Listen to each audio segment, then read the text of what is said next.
bastante largo el práctico, así que vamos a ir arrancando. Bueno, bien. Que se me corrió todo acá. Me voy a... esperen que... bueno, Celi, vos vas a admitir un ratito más a los que están ahí esperando y después si Sí, yo voy querés... a... ah, ahí está, que voy a frenar mi video para que no interponga con la conexión.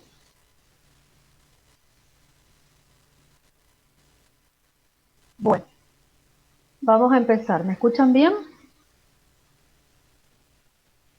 Sí, profe, se escucha bien.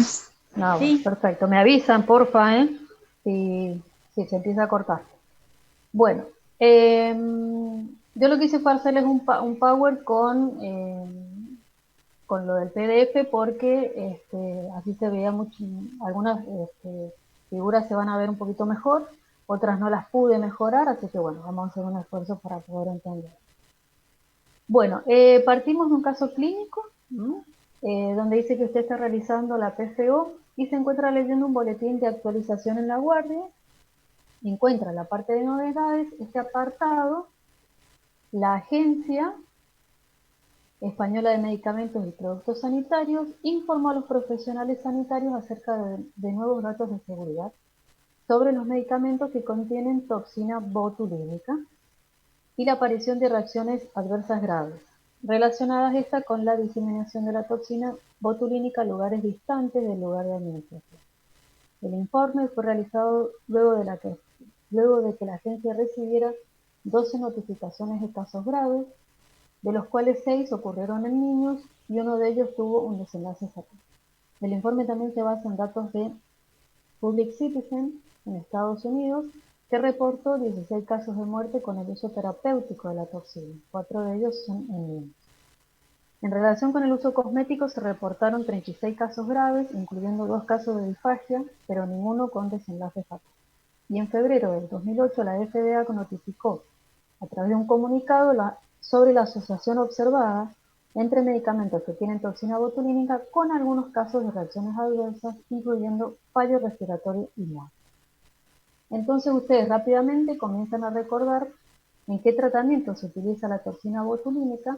El primero que aparece es su uso estético como Botox, pero no recuerda a qué nivel esta toxina producida por la bacteria Clostridium botulinum afecta la transmisión neuromuscular. Entonces tienen que generar una hipótesis sobre el efecto y el mecanismo de acción de la toxina botulínica. Bueno, a ver, los leo o los escucho si quieren desactivar el micrófono, a ver qué hipótesis generaron sobre el efecto y el mecanismo de acción de la toxina botulínica.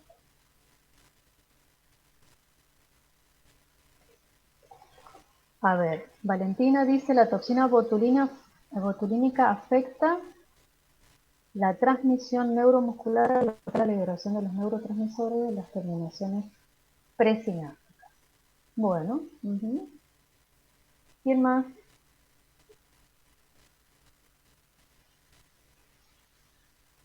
¿Otra? ¿Otra hipótesis que hayan generado? Sí, yo puse también que disminuye la liberación de acetilcolina. Bien. Yamila dice la toxina botulínica inhibe las terminaciones nerviosas colinérgicas en el sistema nervioso autónomo. Bien. Milagros dice la toxina botulínica afecta a los canales de calcio. ¿Y a qué nivel serían? ¿En qué lugar de la sinapsis? Del botón sináptico. ¿Pre o post? Bien. Bien. Muy bien.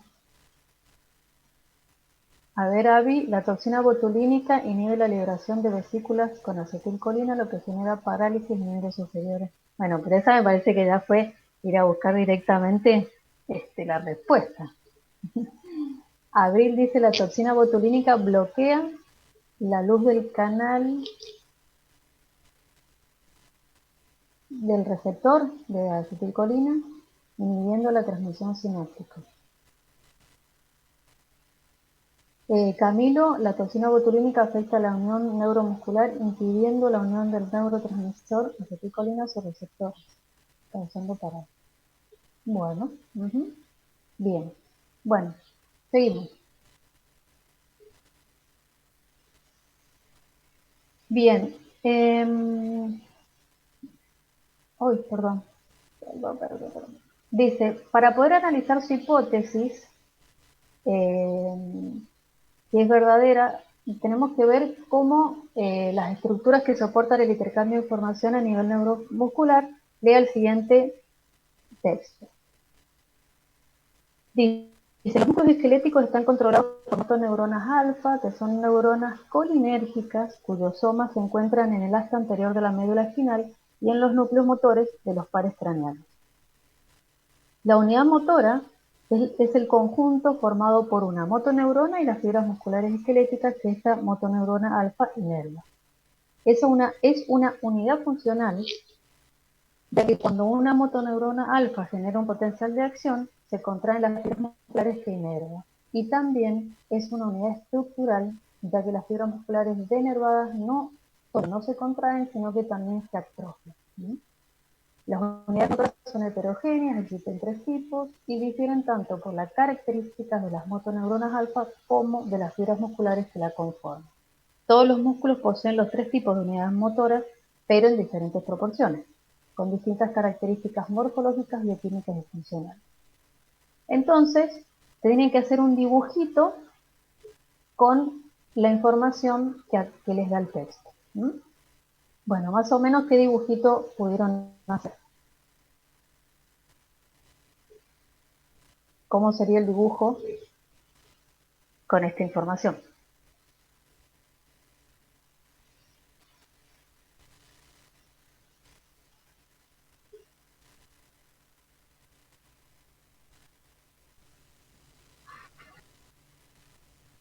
A ver, ¿hay alguien que quiere hablar?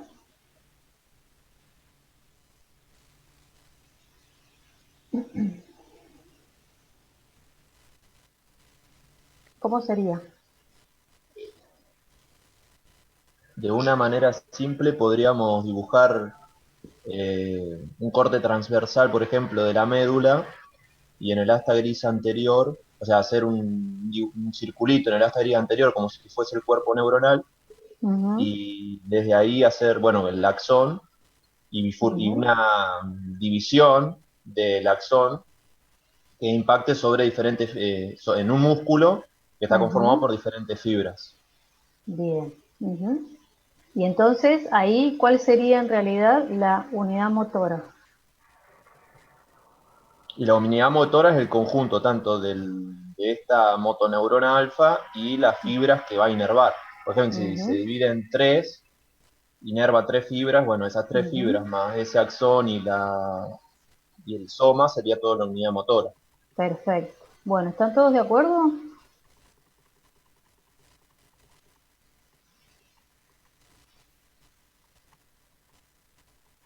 Bien.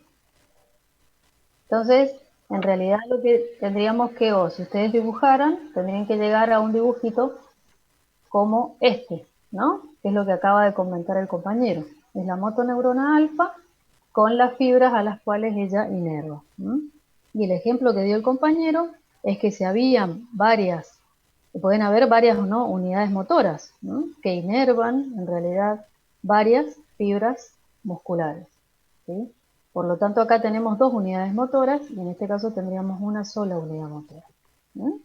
¿Estamos? Bueno, continuemos. Ahora les dice que la motoneurona alfa se la denomina vía final común, ya que recibe e integra información de distintos lugares del sistema nervioso central que llega al músculo. En el modelo incorpore todas las aferencias que a su criterio recibe la motoneurona alfa señalando el origen de dicha aferencia. Bueno, pero primero vamos a ver este corte, ¿m?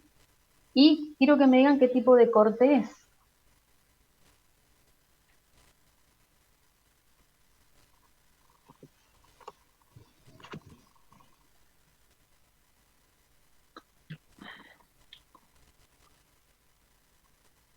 Ujú.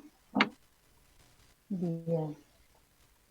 Y ahora les dice que tienen que ubicar el soma de la motoneurona alfa y también modelizar en el corte la organización somatotópica de la médula espinal y también completar las flechitas, o sea, los nombres que deberían ir en cada una de las flechas. ¿Quién quiere comentar y completar este dibujo?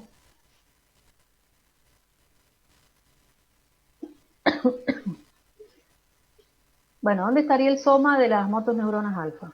¿En qué parte?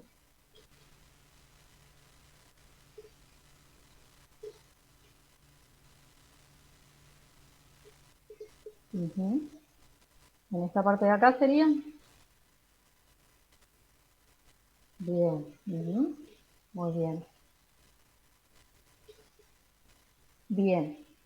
Y después, ¿cuáles serían eh, eh, las vías en realidad que, o cuáles serían las aferencias que le llegarían a esa motoneurona alfa? ¿Qué tipo de aferencias recibe? ¿Qué información puede recibir?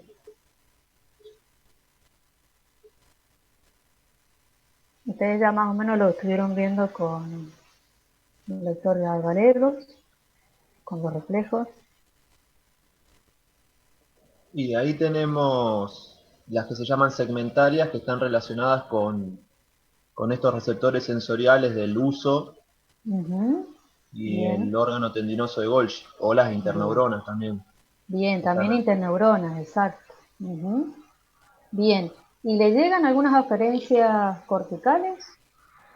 Claro, después de ahí tenés, serían suprasegmentarias, que son conscientes desde la corteza, Ujú. o más inconscientes, que vienen desde el cerebelo, Bien. desde el tronco del encéfalo. Ujú. Bien.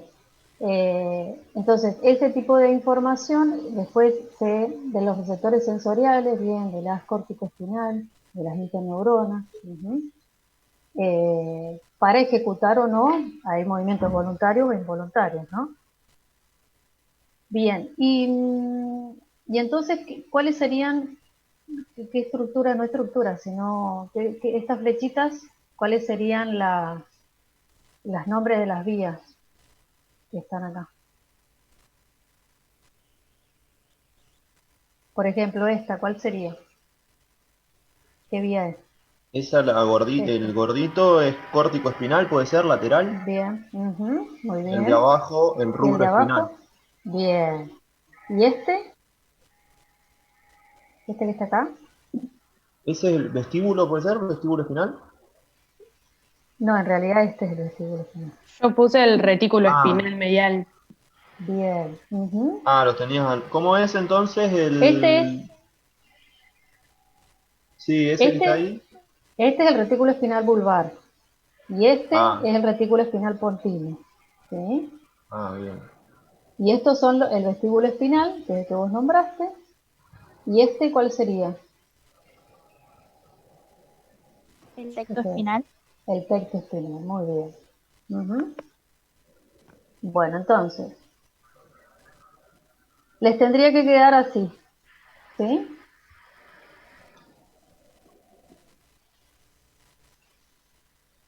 Ahí lo tenés, Naila. Ahí está justo el dibujito ya completito. ¿Sí? Bueno, entonces, todo lo que hablamos, ¿no? Entonces llegaríamos a la conclusión de que eh, si tuviésemos que en realidad hacer la organización somatotópica de la médula espinal, nos quedaría más o menos de esta forma, donde están los músculos axiales, los extensores, los músculos distales y los flexores, ¿no? Que van a ser regulados por la motoneuronal, ¿sí? Y bueno, y como comentaron, el cuerpo neuronal va a estar en el asta, ¿sí? Ventral, y donde va a recibir distintas apariencias como las que comentaron recién, ¿sí? ¿Está claro? ¿Dudas?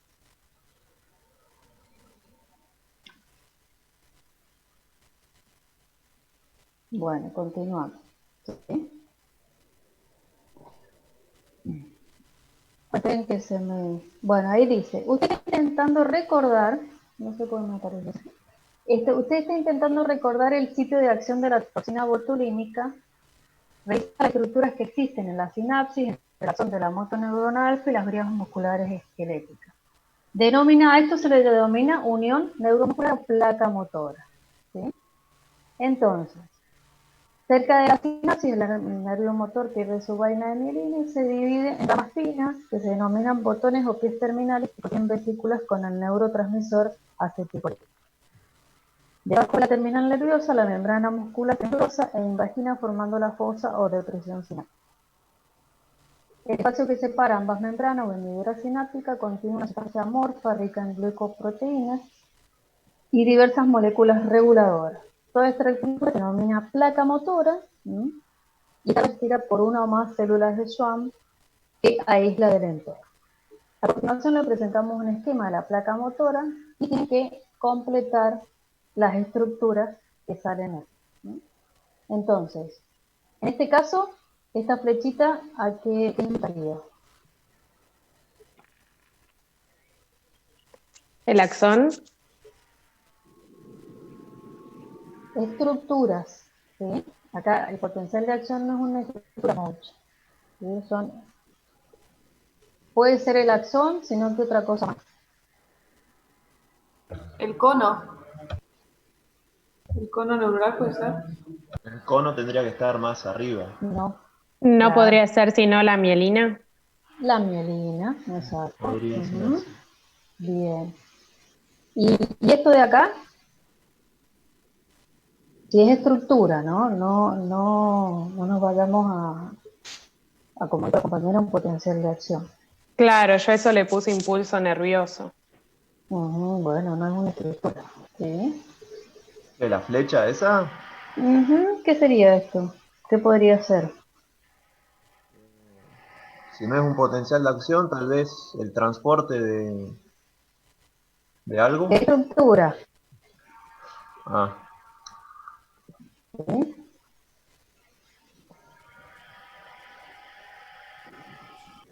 Acá dice microtúbulos, terminal axónica, neurona perináptica.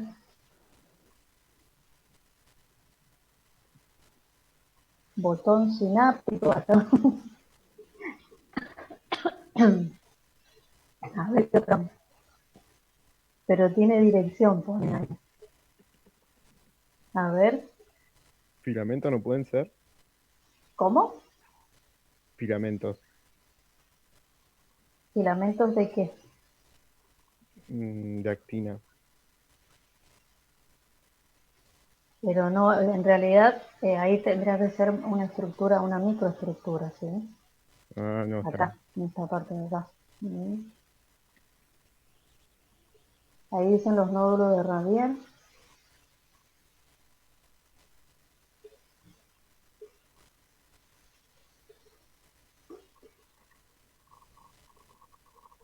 Bueno, a ver, sigamos. Esta flechita qué podría ser? A esa le puse terminal sináptico o botón. Bueno, puede ser. Tiene una pista. Tiras nerviosas o filamentos nerviosos envueltos por vaina de mielina. Bueno, exacto, puede ser. Bien, la fibra nerviosa. ¿Y esto chiquitito que tenemos acá adentro? ¿Qué sería? O que podrían ser, ¿no? Porque acá marca uno, pero hay varios.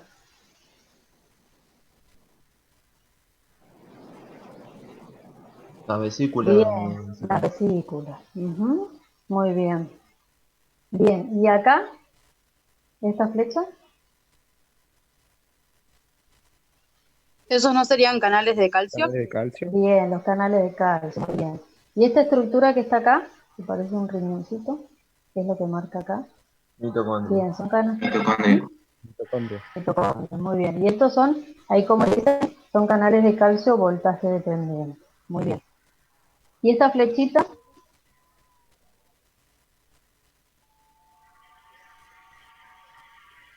Y esa sería la membrana de Membrana postsináptica. Postsináptica, bien. ¿Y esto?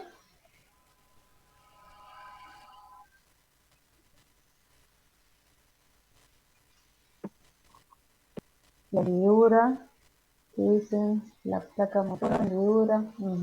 Bien. ¿Y acá, esta flecha? ¿Qué podría ser esto?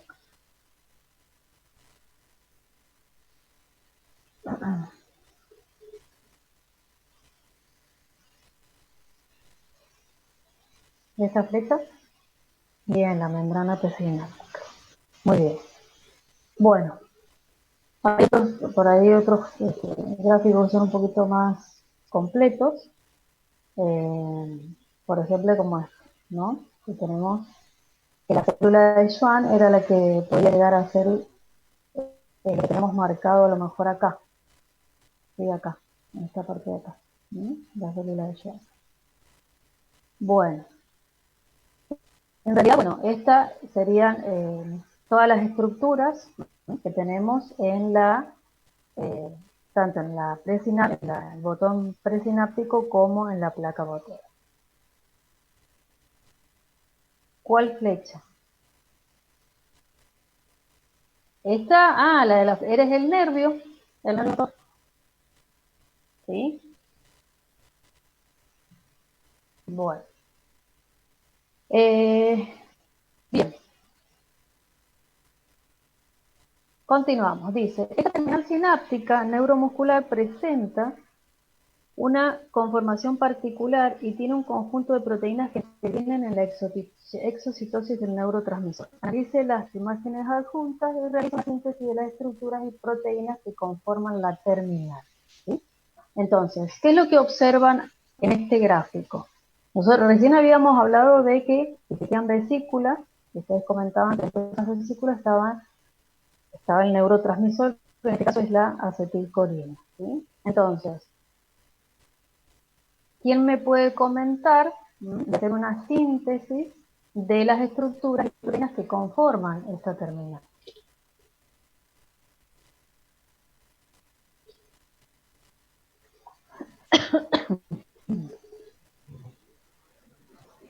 A ver, los escucho.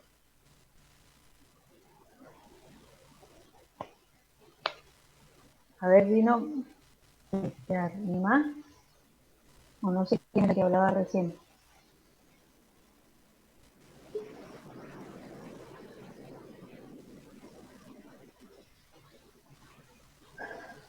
En el botón Synapse, en la figura de la izquierda, lo que tenemos son predominantes, bueno, vemos las mitocondrias, y lo que predomina Bien. son las vesículas que contienen acetilcolina y zonas activas, que yo calculo que debe ser el sitio donde se fusionan las vesículas Bien.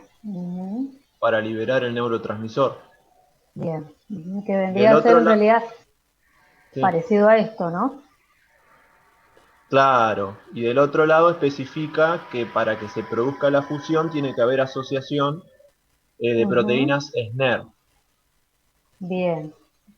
que algunas están sobre la sinaptobrevina, principalmente sobre la vesícula de neurosecreción, y la SNAP25 y sintaxina, más relacionadas con la membrana directamente del axón. Bien. O sea que ese sería el complejo SNARE, ¿no? Tenemos un complejo Claro, SNARE claro. que está conformado por todas esas proteínas, ¿sí? Bien, acá dice Avi, las proteínas SNARE median la fusión de las vesículas de acetilcolina con la membrana de las neuronas postsinápticas. Muy bien. Pero para que esto suceda, en realidad para que todo esto se lleve a cabo, ¿qué se necesita para que exista exocitosis del contenido vesicular? El La aumento liberación de del calcio, Bien, o sea que aumente el calcio dentro de... de la terminal presináptica. Bien, exacto, muy bien. Esto hace que las estructuras SNARE se fusionen a la membrana presináptica y pueda proceder a la exocitosis. Exacto, muy bien, perfecto. Bueno, continuamos. Entonces, yo acá les traje un dibujito para que vean, ¿no? Cómo, en este, bueno, el caso sería la acetilcolina, pero bueno, ahora hacemos de fuerza que tenemos, desde acetilcolina, perdón. Tenemos entonces la vesícula sináptica, tenemos las distintas proteínas, ¿no?, que me van a ayudar después a producir la fusión con la membrana presináptica y luego la exocitosis de contenido vesicular. Bien, entonces, para comprender íntimamente el mecanismo de acción de la toxina, también hay que repasar los eventos electrofisiológicos que se desencadenan una vez que la motoneurona alfa es estimulada. El potencial de acción de esta motoneurona se transmite en forma saltatoria por los nodos de Ranvier y llega a la placa terminal. Las sinapsis neuromusculares es siempre excitatorio, ya que el receptor nicotínico muscular alfa beta 1 beta gamma, diferente al receptor nicotínico central, es un canal catiónico que despolariza el sarcolema, generando un potencial de placa que presenta las características de un potencial graduado. ¿Qué significa que tenga características de potencial graduado?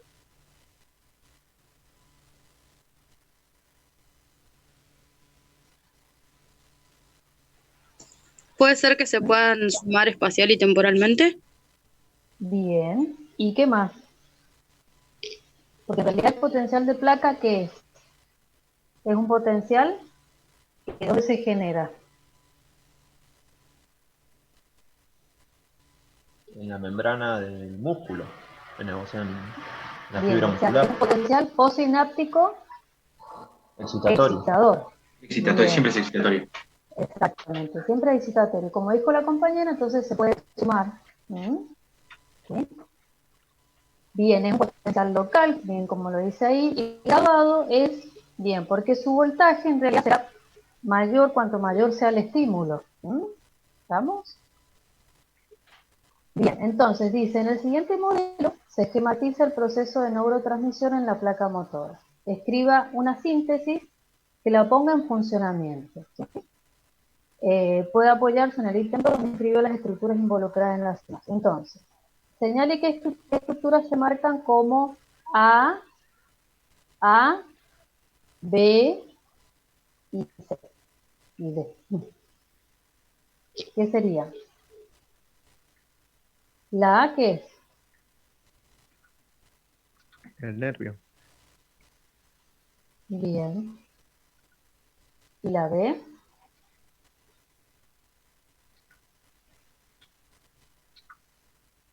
El botón, pero bien, presináptico, botón sináptico, muy bien. La C, la hendidura, muy La bien. ¿Y hendidura la D? corresponde ¿Y la D? Membrana postsináptica.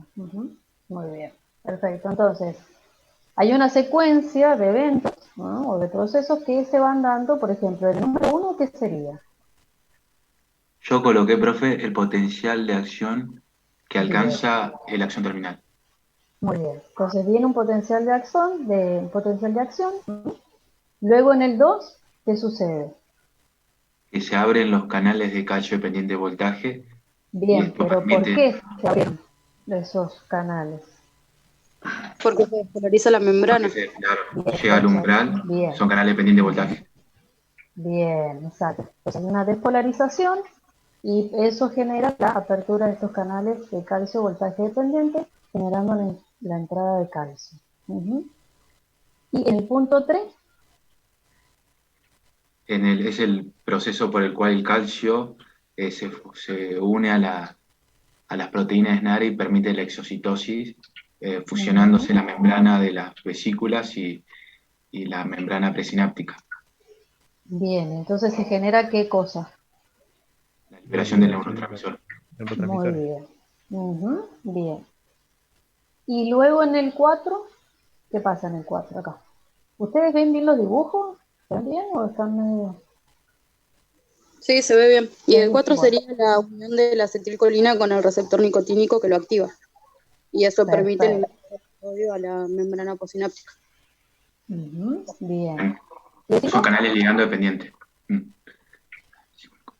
Bien, son inotrópicos. Ujú, y ligando dependientes. Necesita que se unan dos moléculas de acetilcolina para que se pueda generar la apertura bien del receptor, del canal en este caso. Y el 5, que se ve ahí muy chiquitito.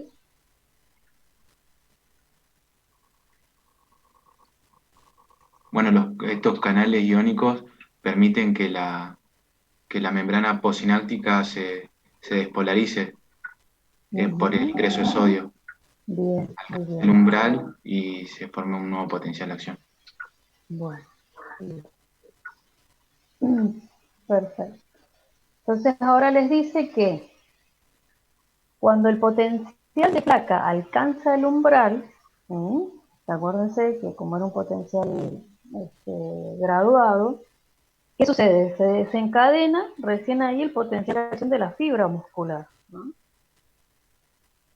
Y entonces este potencial de acción, ¿qué desencadena en las adyacencias de las sinapsis?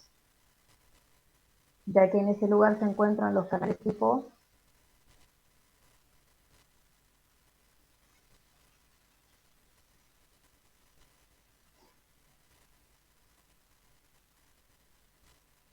A ver, lo volvemos a leer. Los Cuando el voltajes potencial de dependientes. placa, Sodio, voltaje canales dependiente, bien, pero ¿de qué? ¿De qué de tipo de sodio. ion? De Ah, sodio predominantemente. de sodio.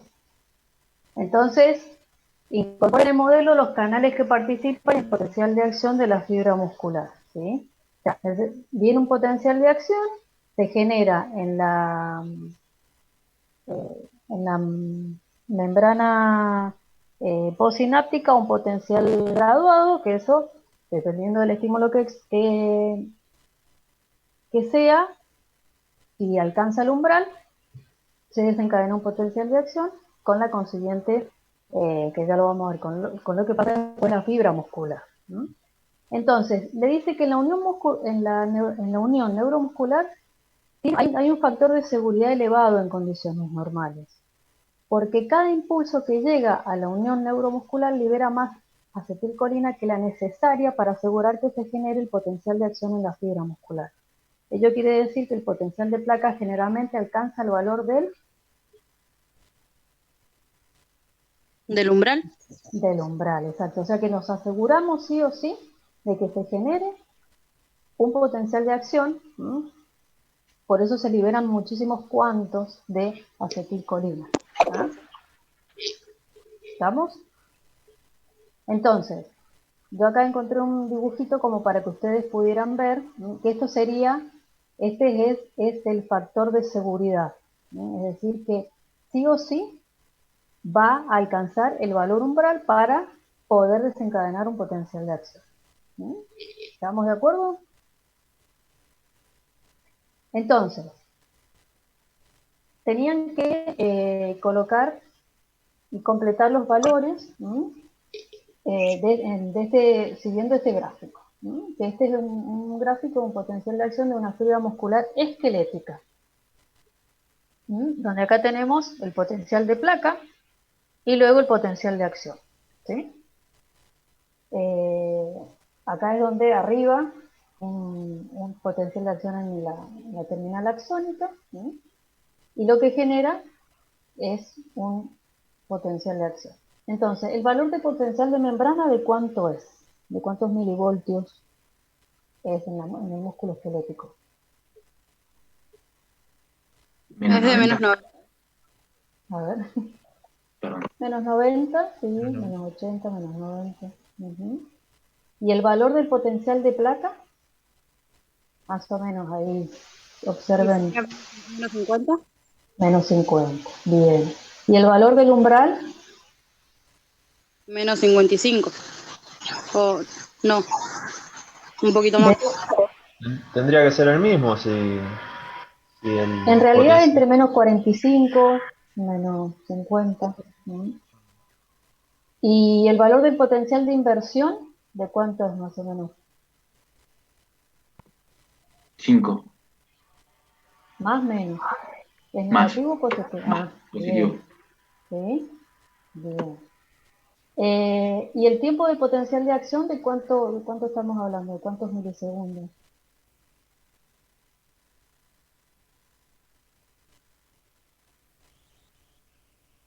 Serían 4 o 5 milisegundos más o menos. Bien. Ujú, bien. Acá la compañera Abril dice, ¿cuál sería el potencial de inversión? ¿Cuál o cuánto?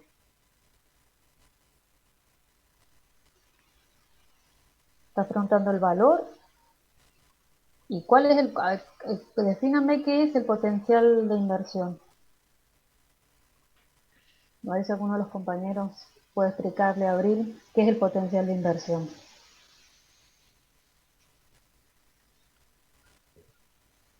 Sería cuando... Básicamente, no. Dale. No se Dale, dale vos. peleen. No, dale vos con confianza nomás. Sería en el momento en el que los canales de sodio se cierran y se terminan de abrir los de potasio y ahí se genera la inversión justamente del potencial que pasa de ser positivo a más negativo. De pasar de ser, perdón, se me cortó, por eso no te escucho. Más positivo a más negativo, o sea, por la entrada, por el movimiento de los iones. Deja de Ujú, entrar el sodio y empieza a salir el potasio. bien, ujú, muy bien. Bueno, y el periodo refractario absoluto y el relativo, más o menos, ¿cuántos milisegundos abarca el periodo refractario absoluto?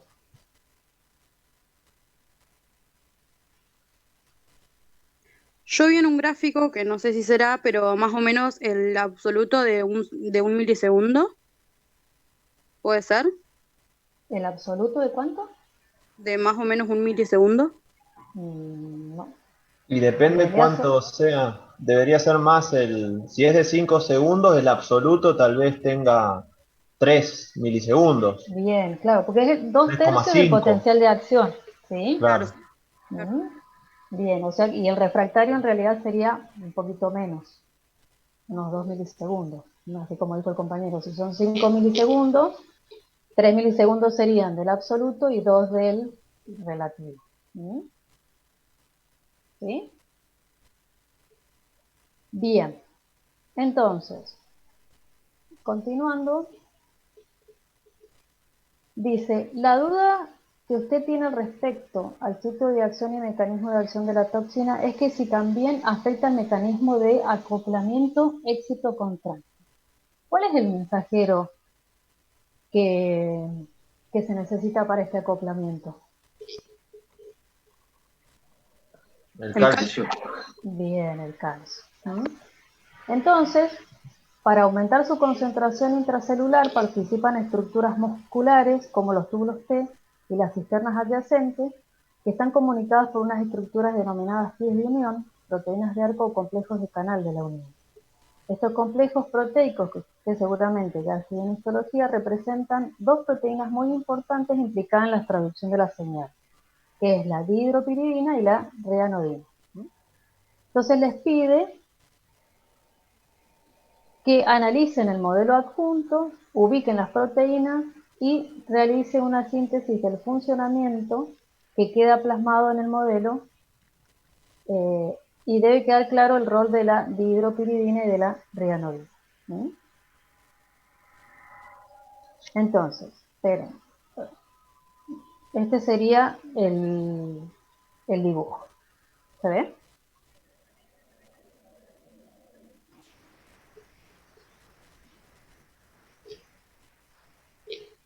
Tienen que analizar el modelo y ubicar estas proteínas, ¿no? ¿Dónde están? La dihidropiridina y la rianodina. Y además, hacer una síntesis del funcionamiento, ¿no? O sea, cómo es que funcionan estas proteínas.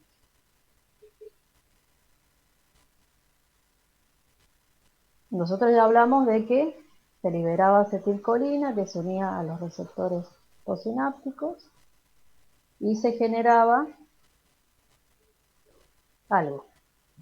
Sería que cuando se produce la despolarización de la membrana, viaja a través de todo lo que sería el sistema de túbulos T, en donde están estos receptores de dihidropiridina, estas proteínas, que están ancladas en la membrana del túbulo T.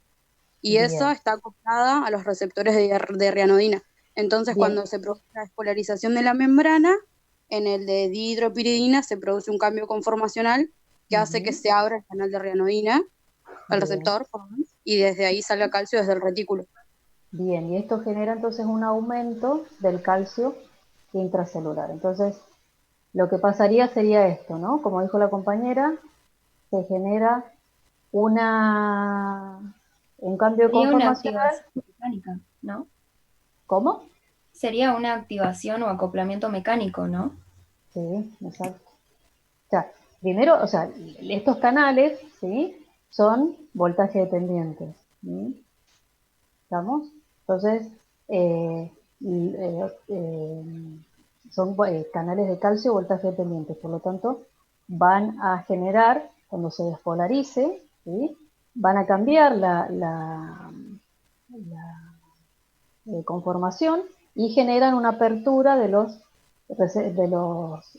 proteínas que son la rianodina, que lo que hacen es generar la salida del calcio dentro del sarcoplasma. ¿Está? Ahí dice, las proteínas rianodinas están acopladas a canales de calcio en membrana del retículo. Favorece que el calcio se libere desde el retículo bien hasta el sarcoplasma para que se produzca el acoplamiento excitocontrol. Muy bien. Bien. Esto pasaría en el músculo. ¿Qué tipo de músculo? Músculo esquelético. Bien, y ahí les dice que tienen que, porque en realidad en el cardíaco, ¿no? También están estas proteínas. Pero hay una gran diferencia. ¿Cuál es? Si observamos este modelo. En que el cardíaco, los canales, voy a meter la palabra, las proteínas rianodinas se abren por el ion calcio, que ingresa al músculo cardíaco cuando se abren los canales dependientes de voltaje de membrana de calcio. Y esa señal viene el impulso, viene el nodo sinusal, se va por la membrana, despolariza la membrana del músculo cardíaco, se produce la apertura de los canales de calcio lentos y ahí se ven en la cruz verde, se ve el ion calcio que entra y bien, se une. Entra el calcio. Se une y a este la calcio se une a la rianodina. Bien, a la rianodina. Y permite su apertura. Bien, para que salga el calcio del retículo, ¿no? Claro, tiene dos fuentes, el calcio extracelular y el retículo sarcoplásmico. Bien, y acá en realidad no están acopladas entonces estas dos proteínas, como en el caso del músculo esquelético. ¿Sí? No forman un complejo. ¿Sí? Entonces, la pregunta es, en el caso de que la toxina actúe a nivel de desacoplamiento del complejo proteico, ¿podrá modificar los niveles de calcio necesarios para la contracción cardíaca? No, porque es otro el mecanismo. Bien, Es otro, no es un acoplamiento mecánico, es un acoplamiento, es un mensajero iónico que permite la apertura de las proteínas rianodinas. Muy bien, perfecto. Bueno, continuamos. En este caso les dice que la contracción muscular está en íntima relación con el manejo del calcio intracelular. Analiza y describa el siguiente gráfico.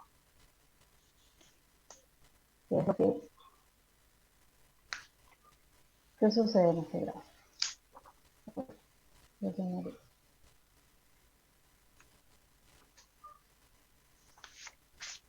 ¿Qué es lo primero que sucede? ¿Qué? Ahí clásicamente con con el potencial de acción, inicialmente te aumenta la concentración de calcio pero igual, a medida que va aumentando la concentración de calcio, ya empieza Bien. a haber fuerza de contracción. Y Ujú, cuando la concentración de calcio intracelular es máxima, tenemos el máximo poder de contracción. ujú, Y después, cuando se inicia la relajación del músculo, el calcio se elimina o se pierde del citoplasma, del sarcoplasma, y con eso ujú. tenés disminución de la fuerza Bien, de cuando vos contracción. decís se pierde, ¿a qué te Claro, referís? se recapta en esquelético Ah, principalmente por el cerca, bueno, del ahora lo vamos. sarcoplasmático. Ujú, ujú. Bien, entonces después ya la fuerza de contracción empieza Y a después baja, verse. claro. Bien, disminuye. Muy bien. Entonces, si nosotros tuviéramos que relacionarlo, es como comentó el compañero, existe un potencial de acción, ¿sí? Lo que genera es que aumenta el calcio intracelular, o sea, en el mismo plasma, ¿sí? Y este calcio, ¿sí?, se une a la actinamiosina y se genera la contracción. Pero al mismo tiempo también hay un rebombeo, ¿no?, hacia el retículo del calcio para ser vuelto al pool, y eso genera que se disminuya la contracción. ¿Estamos de acuerdo? Entonces, como dijo el compañero, este calcio tiene que ser recapturado, ¿no?, y esperen que, y o sea, para asegurar la relajación muscular, ¿no? Por lo tanto, les dice que lean esta tabla, ¿m?, donde habla de el porcentaje de los distintos transportadores, intercambiadores o bombas que poseen en los distintos músculos, tanto en el músculo esquelético como en el músculo cardíaco. Y tienen que hacer un dibujo, ¿m?, ubicando este tipo de transportadores, intercambiadores o bombas.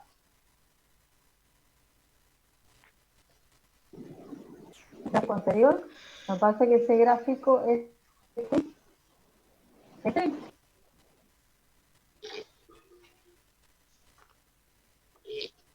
¿Este, Martín?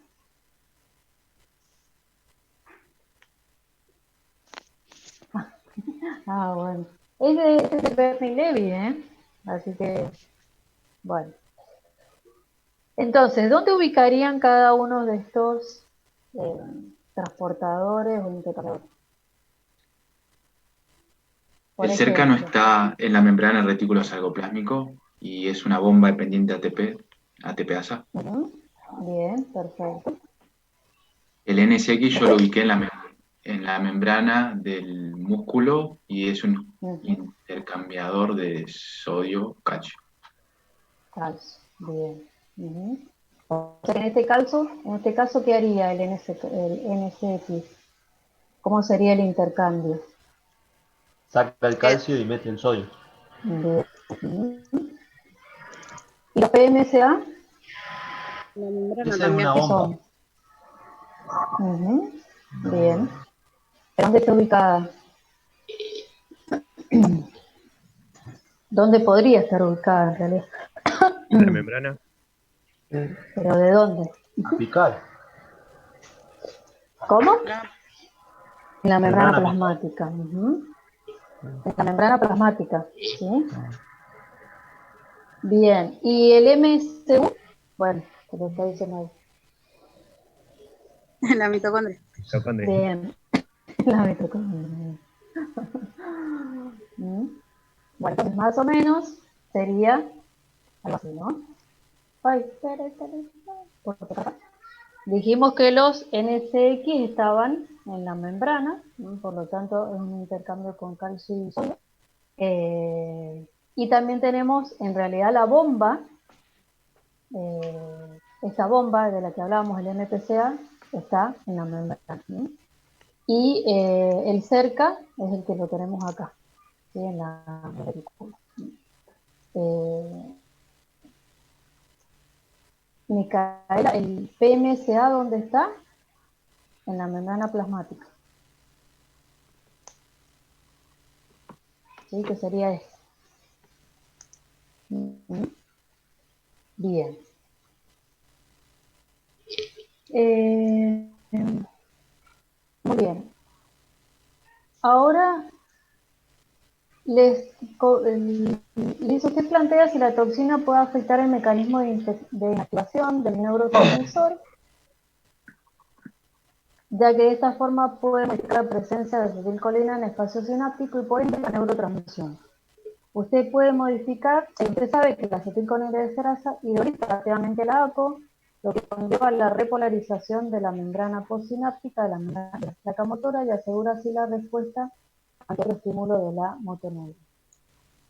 Entonces, ¿cómo sería en realidad el reciclaje de esta acetil-CoA? Por ejemplo, se liberó acetilcolina, hay acetilcolina que se une a los receptores, ¿sí? Pero hay otra acetilcolina que queda libre y tiene que ser degradada, ¿no? Esa es ¿Cómo es el degradada mecanismo? por la acetilcolinesterasa, que lo divide en colina y acetato. Y la colina ¿Qué pasa? ingresa otra vez al botón terminal, digamos, por un cotransporte con sodio, y ahí se vuelve a utilizar. Muy bien. Y el acetato queda ahí, pero no sé. No, es captado, sí, o sea, se lo elimina de la hendidura, ¿no? Bueno, entonces, integrando, dice que la acción de la toxina botulínica producida por la bacteria, Clostridium botulinum, afecta la transmisión a nivel neuromuscular, y bueno, ustedes ya realizaron una hipótesis al respecto. ¿Pudieron corroborarla con los ítems que estuvimos viendo hasta ahora?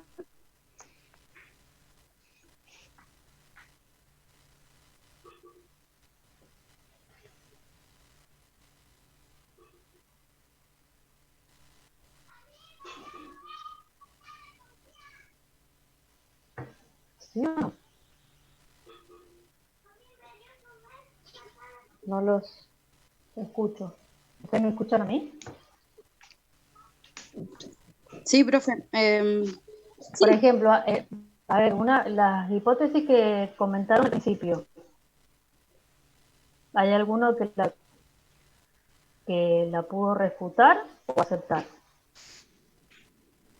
Yo, por ejemplo, la que había hecho la pude refutar porque yo había puesto que bloqueaba los receptores de acetilcolina, pero no ese es el mecanismo. Bien. ¿Y el resto de los compañeros que generaron hipótesis?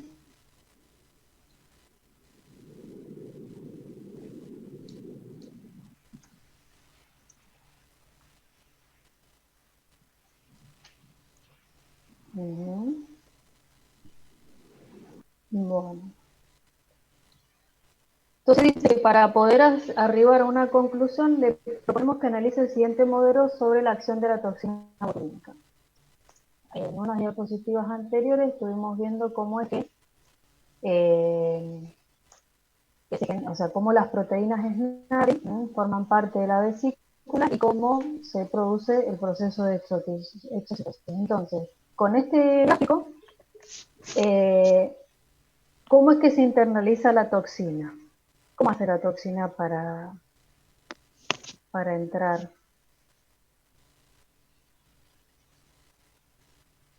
al botón, ahí al nervio? ¿Ven el gráfico o el modelo? ¿Se ve? Sí, ingresa por endocitosis. En este caso. Bien, pero... Endocitosis me da por receptores, me parece. Bien, exactamente. Y luego que es endocitada, ¿qué sucede?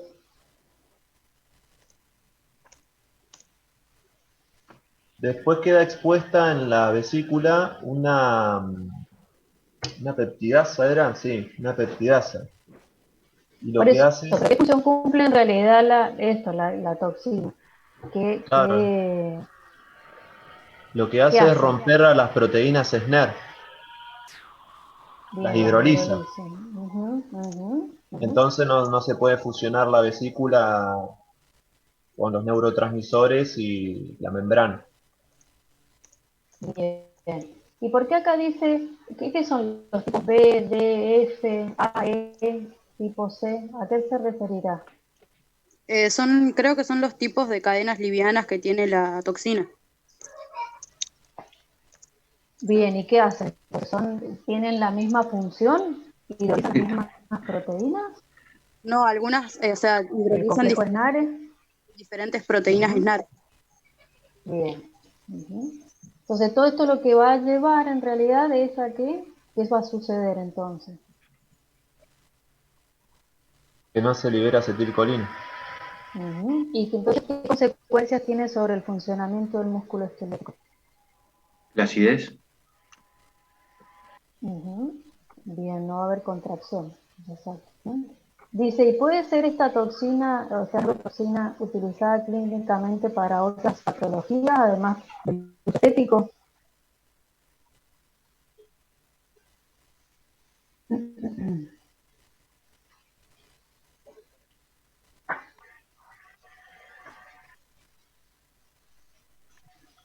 ¿Se Y puede en ese usar caso, clínicamente? decía que se podía usar para enfermedades neurológicas que afectan a los Mm, músculos. Ahí ujú. Augusto puso espasticidad, distonía, yo también había visto eso. En el Bien, Parkinson. distonía. Ujú. Los musculares, muy bien. Bien. Ujú. Muy bien. Bien. No solo para sacar las arrugas, ujú, sino para, eso sería estético, sino que clínicamente también se utiliza. Ujú. Bien. Profe, ¿cuál es cómo se hace eso de las... No lo entendí por qué para las arrugas.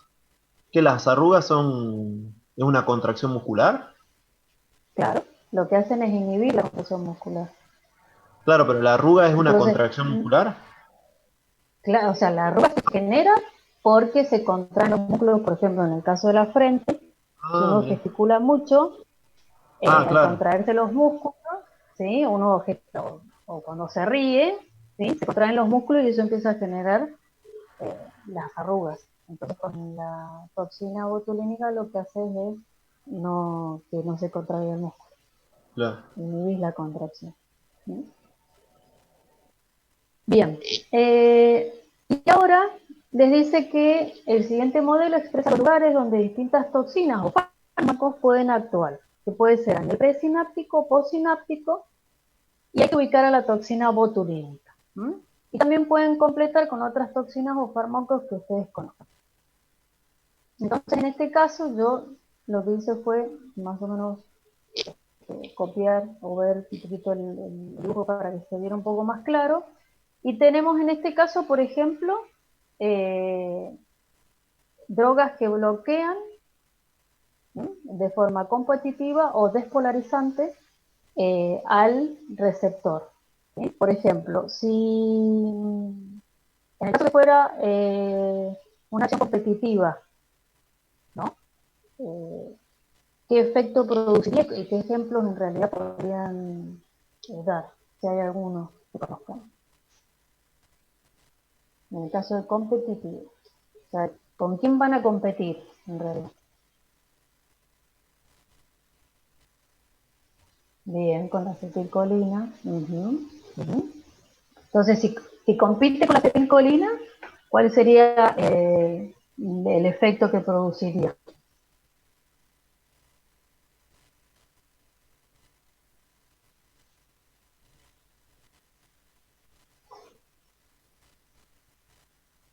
Y bueno, ¿cuál sería? El Augusto. En realidad es relajación muscular, ¿no? ¿Sí? Bien. ¿Y conocen alguna sustancia o alguna toxina que genere de forma competitiva? ¿El curare? No sé cómo se El dice. curar. Curar. Muy bien. Bien. ¿Y el que es despolarizante? ¿El veneno de la viuda negra? Sí, puede ser. Bien. En despolarizante, profe, volviendo al anterior, encontré pancuronio, que es una droga que se utiliza en la práctica médica también. También, y la Porque succinilcolina también. ¿Sí? relaja los músculos, ¿no? Y entonces, Exacto, la función es relajar los músculos. entonces el tubo de la boca se puede meter más fácilmente. Permite Bien, relajar todo. exacto. Bien. Y también tenemos agentes que reducen la liberación de acetilcolina. ¿Cuáles podrían ser? Unos pueden ser a nivel de inhibiendo en realidad el ingreso de calcio o, como hablábamos hace un rato, en la exocitosis o la fusión de la vesícula en la membrana presináptica. ¿Sí? Entonces, en este caso, ¿a quién pondríamos acá? Y ahí a la toxina botulínica. Bien. ¿Cuál es la conotoxina? ¿De dónde proviene?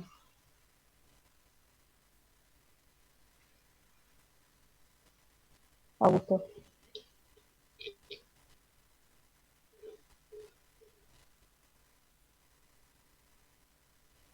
¿Y alguien conoce algún agente que pueda llegar a influenciar sobre el flujo de calcio?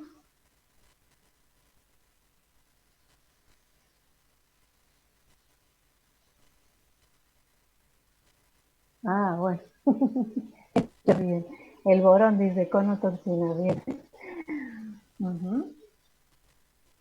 Bueno, ¿y alguien conoce a alguna gente que también inhiba el flujo de calcio?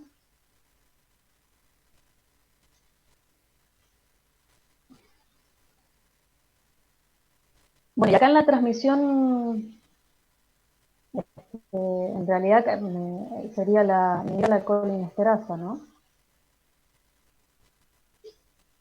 Pues que lo que hacen es, si inhiben a la enzima, ¿qué pasaría?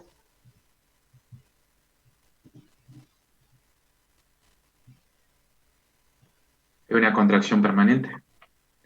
Porque tenemos qué cosa. Mucha acetilcolina en los receptores. O Bien. eso sería como, claro, lo que dijeron. Tetania. En realidad ahí el tétano, ¿cómo actuaría? Ah, tetania, me están diciendo, no la enfermedad, sino Martina, ¿te referís con tetania? Es por la contracción.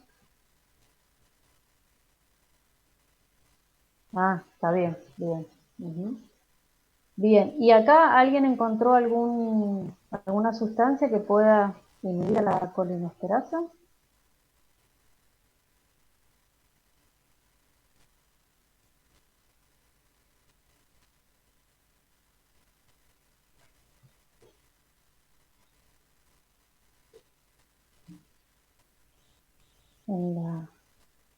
¿Alguien le suena los órganos fosforados, los pesticidas? Ah, muy bien.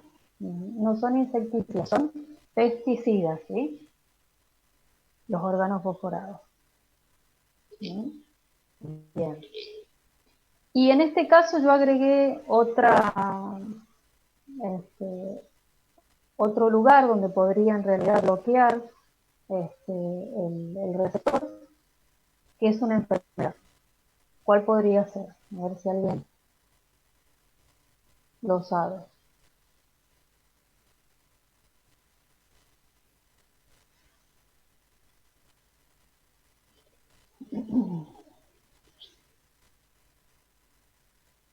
Acá inhibe al receptor de la acetilcolina. Bien, la miastenia grave. Muy bien. Perfecto. Bueno, continuemos.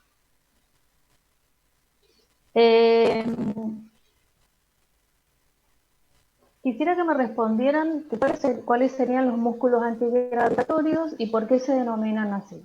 No creo que los distintos músculos músculos porque si no, no vamos a llegar. ¿Cuáles serían los músculos antigravitatorios? Flexores, extensores, ¿y por qué se los domina?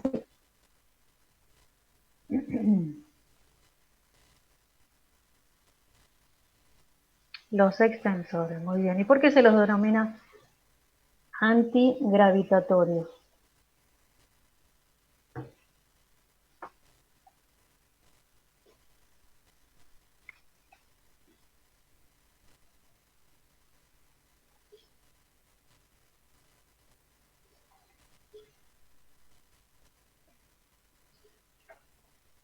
¿Mm?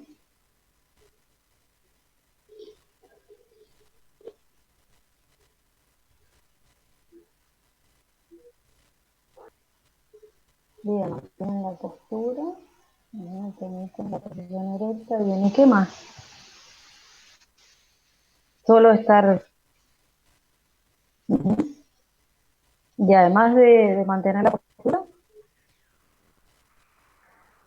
Son importantes en la marcha, puede ser también. bien, exacto, ¿sí? No solo mantenernos erectos, sino también en la locomoción. ¿Sí? Muy bien, estabilización de las articulaciones. Muy bien, entonces dice que estos músculos antigravitatorios están principalmente formados por fibras musculares tipo 1, que son las rojas. ¿Sí? Entonces, ¿cuál de estas tres tipos de fibras son la unidad motora tipo 1? Y hay que justificar la elección describiendo los gráficos de fuerza de contracción de la unidad motora seleccionada como tipo 1.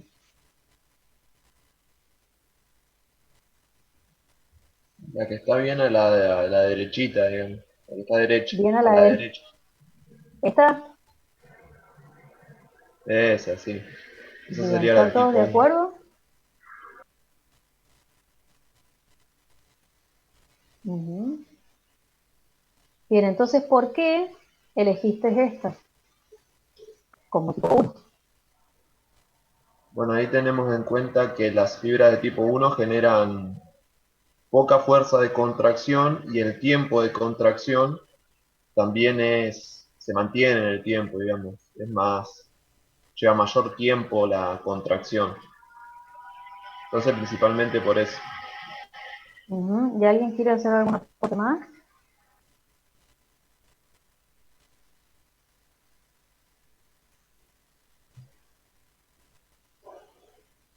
Ujú. Bien.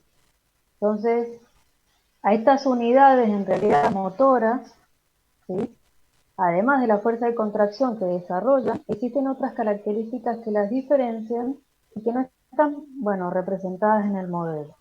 Por lo tanto, se les adjunta un texto, ¿no?, donde se sintetiza estas diferencias. En las unidades motoras tipo 1 lentas, ¿qué características tienen? Tienen una alta relación de inervación, las motoneuronas tienen somas pequeños, bajo umbral de excitación, baja velocidad de conducción, bueno, y una descarga de potenciales de baja frecuencia, pero relativamente constante. Son fibras musculares, son más delgadas, ricas en mitocondria, tienen baja actividad en miocina tetasa, se contraen lentamente, pero desarrollan poca fuerza, pero son resistentes a la fatiga. En cambio, las tipo 2B son rápidas, inervan músculos que reaccionan con rapidez y cuyo control debe ser exacto, tienen una baja relación de inervación. Bueno, los somas son grandes, tienen un alto umbral de excitación, alta velocidad de conducción y pueden descargar potenciales de alta frecuencia. Las fibras musculares son gruesas, se contraen rápidamente, tienen una alta actividad miocina proteasa, generan mucha fuerza, pero se fatigan un poco. Y las 2B son intermedias entre las anteriores.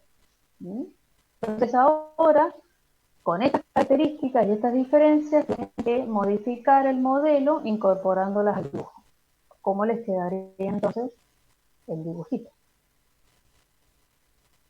¿No? Porque acá solamente están las fuerzas de contracción.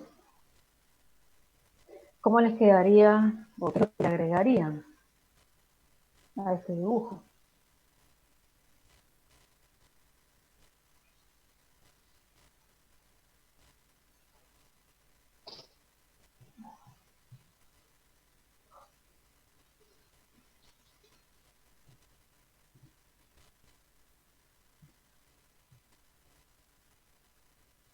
Por ejemplo, el soma, ¿podrían modificarlo?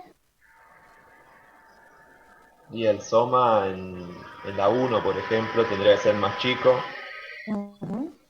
y en las de tipo 2 el A un poco más grande, y en la de tipo B uno más grande todavía, por ejemplo. Bien. Ujú. Después, con respecto a la inervación, se podría... Y sí, por ejemplo, la uno Bien. inervaría muchísimas fibras, pondría, no sé, 10 fibras, ponele, como para Ujú, hacer algo. Y después las otras un ujú, poquito menos. La de tipo B, como decía, de una a ponerle 3, y la otra, no sé, ujú. 5. La de tipo A, 5. Bien. Y Ujú, después ahí, como decían los chicos, el tema de las mitocondrias y eso, en las fibras musculares. ujú. Bien. Perfecto. Y entonces, en realidad también, bueno, ahora tenemos un cuadrito donde tenemos que colocar las diferencias que hay de la tipo 1 y la tipo 2, que acá tenemos estas se llaman rápidas o glucolíticas, ¿no? La tipo 2. Y la tipo 1, lentas oxidativas.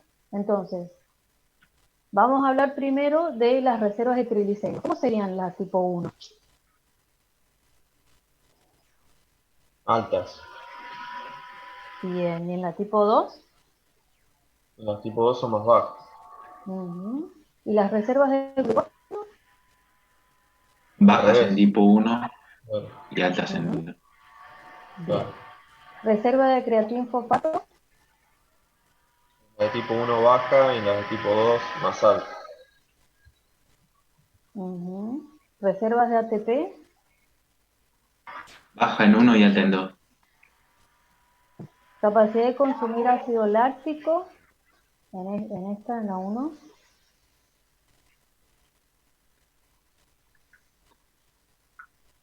¿Tendrá capacidad de consumir ácido láctico?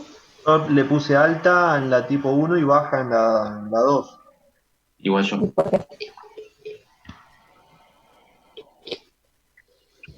¿Por? Y porque las de tipo 2 predominantemente están en anaerobiosis, o sea, lo producen, lo liberan, y las de tipo 1 principalmente lo consumen. A ver, para se me cortó. No escuché bien. Volverlo a... Y que yo pensé que las de tipo 2 están más relacionadas a un metabolismo más rápido, tipo anaerobiosis. Entonces Las producen el tipo ácido láctico. 1. No, las de Las tipo tipo 2. 1. Ah, bien, las Las de de tipo tipo 2. 2. Ujú. Bien, Claro, porque en realidad son glucolíticas. Ah, claro. bien. Ujú. Entonces Y producen entonces eso.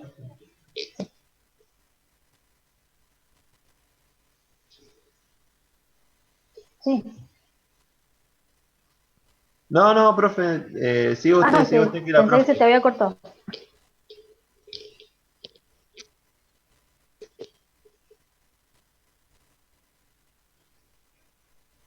Bueno, entonces ahí la compañera dice que cómo quedaría. Y quedamos que tenemos en las de tipo 1 eh, alta capacidad de consumir ácido láctico, y en las de tipo 2 baja. Pero a ver, ¿no tendría que ser al revés? Puede ser, sí. Ah, bueno, porque en realidad, vos, ¿por qué en realidad las de tipo 1, por qué son oxidativas? ¿Por qué se les llama oxidativas? Y porque porque tiene más oxígeno, digamos, le llega más oxígeno. Y oxidan Sí, pero principalmente los triglicéridos. bueno, ¿y qué tienen para poder oxidar eso? Muchas mitocondrias. Muchas mitocondrias, exacto. ¿Mm? ¿Sí? Entonces, en realidad no te van a producir, en realidad no van a poder, no van a consumir ácido láctico. ¿Mm? Ah, Pues no van a tener, yo lo había pensado, el tema de consumir es que cuando se liberaba ese ácido láctico, lo podían captar y metabolizarlo. sí, pero ¿cómo lo metabolizarían si tienen poca capacidad glucolítica? Claro. ¿sí? Claro, claro. Bueno, Entonces entonces, sería. el número de capilares que llegan al músculo, ¿cómo estaría? Entonces ¿Está era al bastante revés, profe, irrigada o ¿no? poco Disculpe. irrigada? Sí, o sea, la capacidad de consumir ácido láctico es bajo en las tipo 1 y alto en las tipo 2. Claro. No. ¿Y cómo sería el número de capilares? ¿Cómo estarían irrigadas las tipo 1 y las Las tipo de 2? tipo 1 tienen más irrigación. Bien. Ujú. ¿El contenido de mioglobina? También más alto en 1 y más bajo en las de tipo 2. Ujú. Por eso se llama rojas, ¿no? Las tipo 1. ¿Sí? Dice, una de las características diferenciales principales entre los distintos tipos de fibra es su resistencia a la fatiga. ¿Sí? Entonces, las características de la tabla, ¿cuáles serían las que son, o sea, por qué las tipo 1 son resistentes a la fatiga?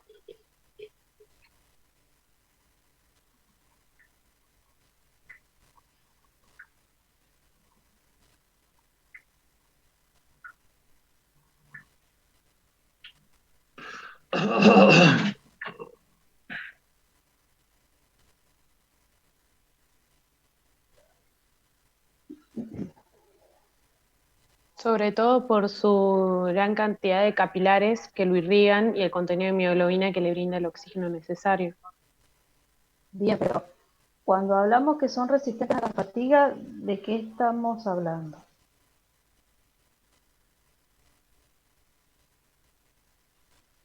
¿Qué significa que no se fatiguen? Eso lo vieron me parece con Federico, ¿puede ser?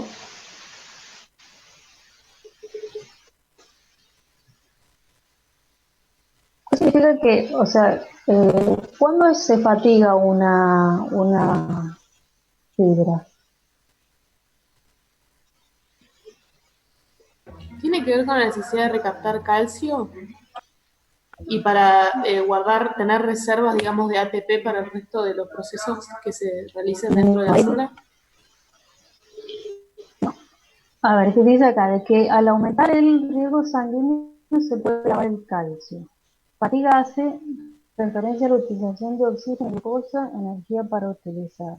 Cuando no puede recaptar el calcio, cuando comienza en aerobiosis, cuando se acumula el ácido láctico. ¿Pero qué significa que se fatigue? Que se fatigue es que no va a poder trabajar el músculo, digamos, que no se va a poder contraer, por más de que O sea que no tenga puede, la señal. bien, que no puede mantener cosa en el tiempo, por más que le den estímulos. La contracción, La tensión, exacto. Bien. ¿Sí? Entonces, en realidad acá, ¿sí? Estas fibras, las tipo 1, ¿por qué son resistentes a la fatiga?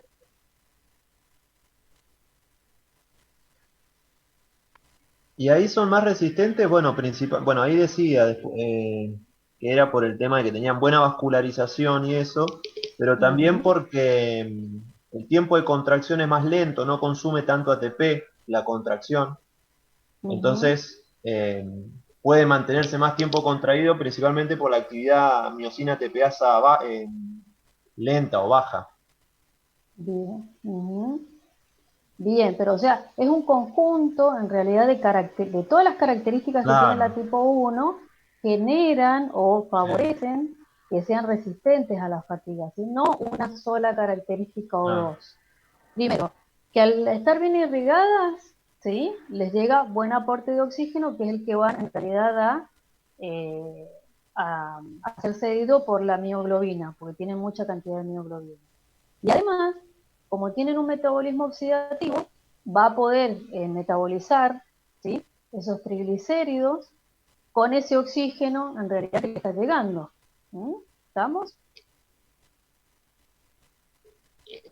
Ahí dice, cuando cae la depresión de glucógeno se produce la fatiga en las fibras tipo 2 porque son glucolíticas y como las fibras tipo 1 tienen que producir, pueden mantenerse en actividad. Bueno, sí, en realidad pueden mantener más la tensión, ¿sí? Las de tipo 1, por todas estas características que tienen, ¿sí? Bueno, entonces,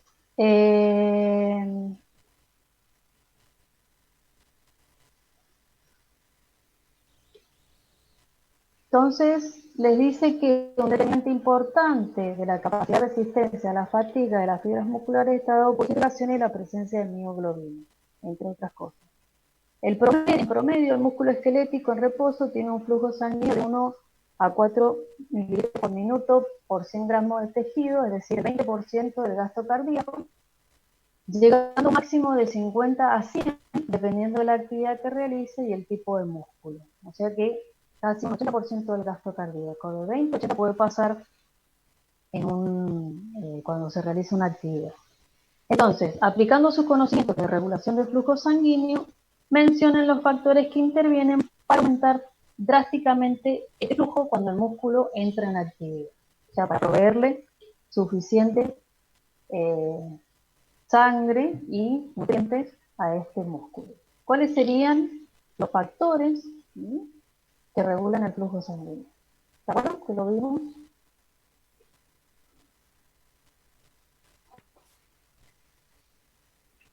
¿Cuáles serían? Los mecanismos. ¿Qué tipo de factores? ¿Puede ser el aumento de adenosina? Bien, pero así, en general, ¿cómo los podemos dividir? Locales y sistémicos. Bien, ¿el local cuál sería? Ahí, local por metabolitos. Ahí lo habían dicho los chicos. Bien, regulación metabólica, aumento de metabolitos vasodilatadores. Claro. Bien. ¿Qué más?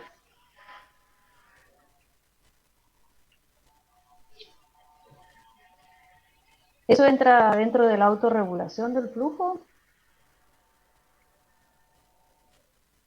Sí.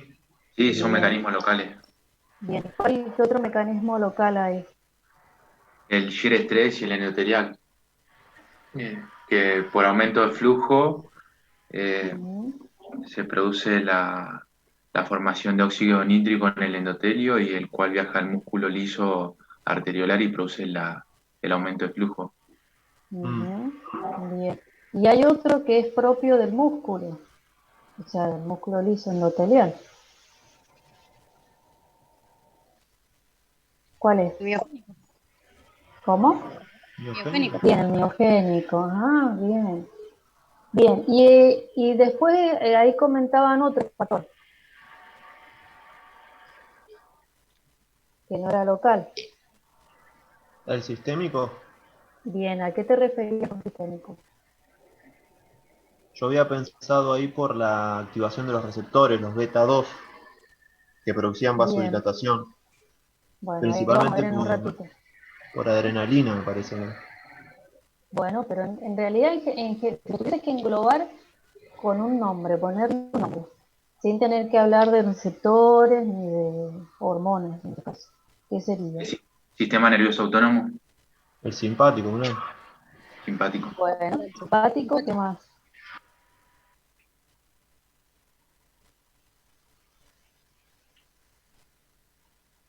En realidad es el neurohumoral.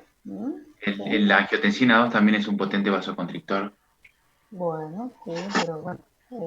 Por eso les digo que hay que englobarlo, si lo tuviesen que englobar en un solo nombre, ¿cómo lo dirían?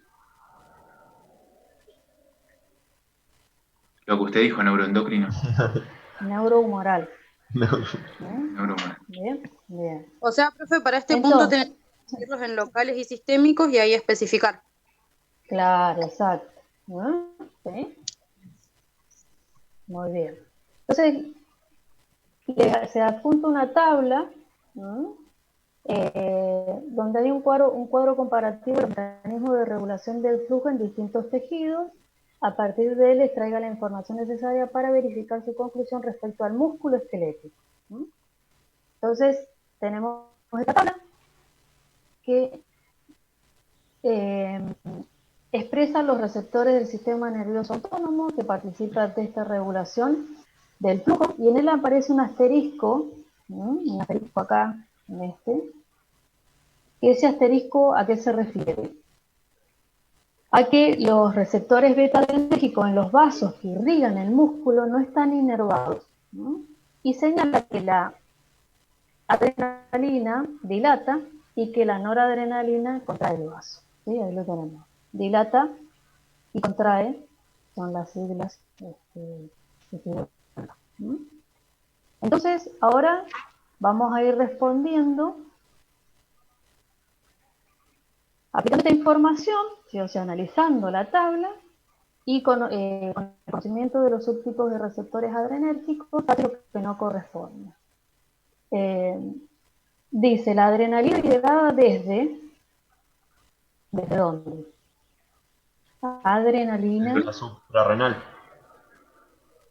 de las suprarrenales, bien, por efecto sobre los receptores Beta 2. producen Vasodilatación. bien, producen vasodilatación. Ahí dice, no me queda claro la explicación del asterisco en base. Claro, no están inervados, no reciben inervación.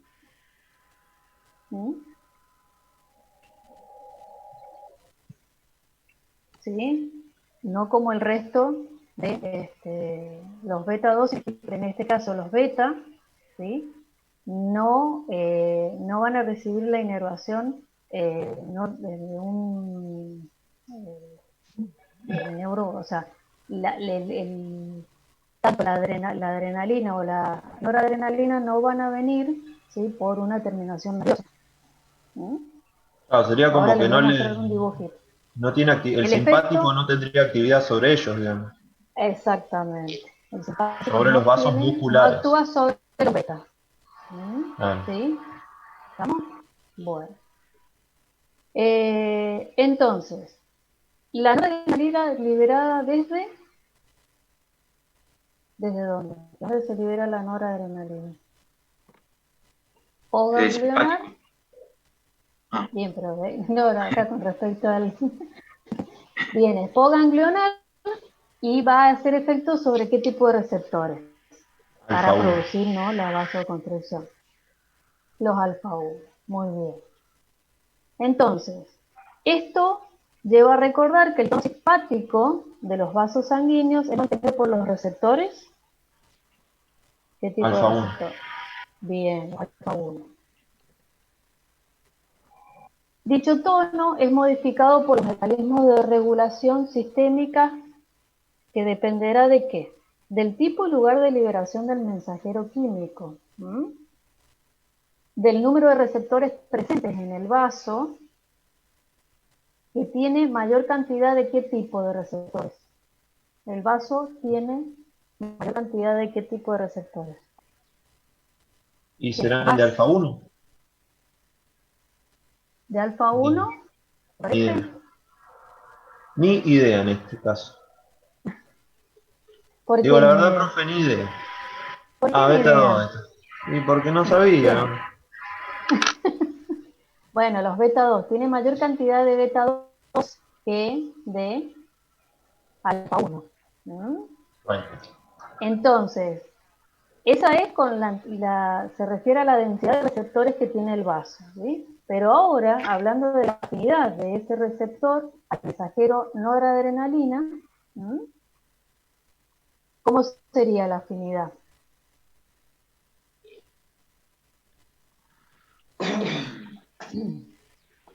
Acuérdense, la noradrenalina que es... Era más sobre alfa-1, es así. Va por los alfa-1. Bien, ¿sí? Entonces tiene mayor que por los alfa-1, por más que haya mayor densidad de 2, ¿sí? La afinidad en realidad de los alfa-1 es mucho mayor a la noradrenalina, ¿sí?, que a los beta 2. ¿Se entiende? Entonces por eso se mantiene el tono, ¿no?, simpático. Es el tono en los vasos sanguíneos, por los alfa-1. Después dice que también en la tabla aparece la sigla NSH, que significa sistema simpático colinérgico. ¿Sí? ¿Lo ven ahí?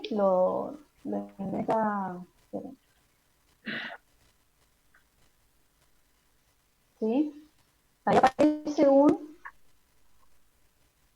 este sistema que en realidad, ¿qué efecto produce sobre el músculo?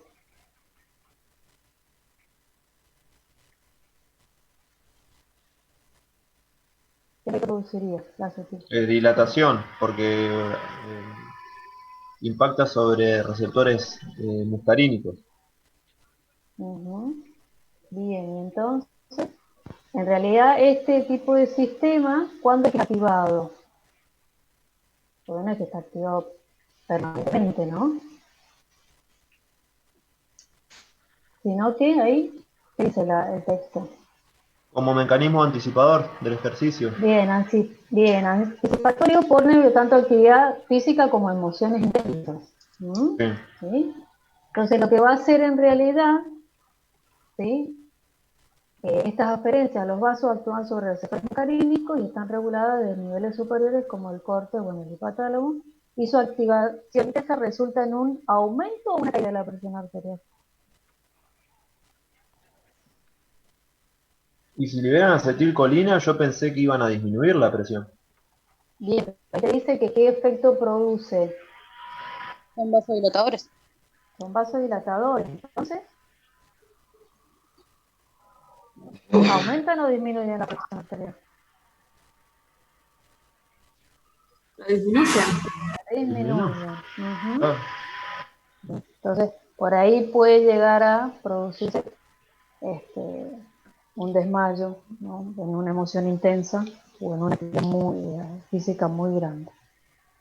Entonces, cuando el músculo está en actividad, tiene una influencia principalmente en la regulación metabólica local, cuyo efecto es la vasodilatación, por lo que dijimos, para que le pudiera llegar suficiente sangre y los nutrientes que trae la sangre. Entonces, acá me gustó este gráfico para que ustedes pudieran ver, ¿sí?, cómo es que están ubicados los receptores, ¿no? Y acá se ve que este receptor, el beta, ven cómo no tiene nervados, como los alfa y los gamma. ¿Mm? Entonces, al no estar inervados, ¿de dónde va a provenir la noradrenalina y la adrenalina? ¿De dónde provienen estas dos sustancias? Claro, de la glándula suprarrenal. claro. De la ¿Sangre? Bien. Y esta viene ya, ¿no?, del simpático. ¿Estamos? Bien. Y acá también tenemos, bueno, y estos producirían contracción, ¿sí? Esto es dilatación. Y después habla de todos aquellos metabolitos o vasodilatadores que son locales, van a actuar sobre los distintos receptores. ¿Sí? ¿Estamos? ¿A qué te refieres con sería acción parácrina? Avi, ¿a qué te referís? ¿En cuál de estas? ¿De dónde se liberarían para esa acción parácrina? A nivel de los receptores beta, ¿cómo sería la acción? No, en realidad no es. Esta noradrenalina y adrenalina, ¿de dónde provienen? ¿De dónde pueden provenir? ¿La adrenalina de dónde dijimos que provenía? De la suprarrenal. Bien. Y en realidad un 20% de la noradrenalina proviene también de ¿dónde?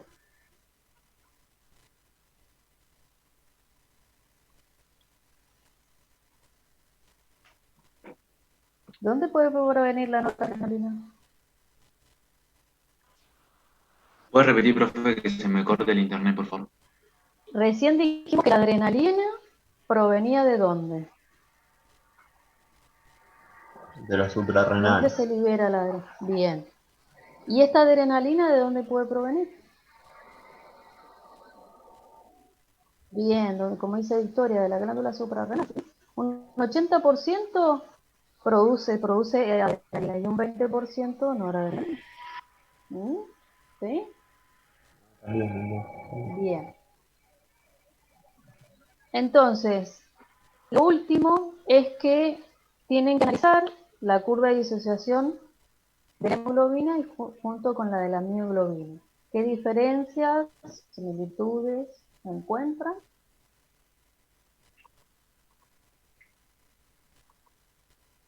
En el caso de la mioglobina, ¿qué tipo de afinidad tiene por el oxígeno? Y la hemoglobina, ¿cómo sería? Y la relación con la fisiología del músculo durante la contracción intensa.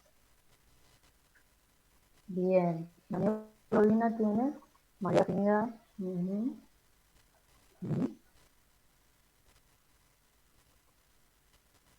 Bien, y la relación con la fisiología del músculo durante la contracción intensa.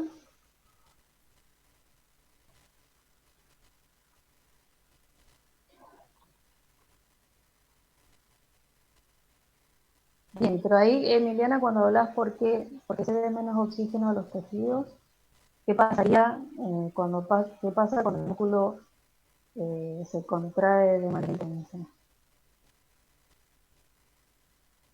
Primero, ¿la mioglobina dónde está? Presente La músculo. fibra muscular. Bien. Y entonces,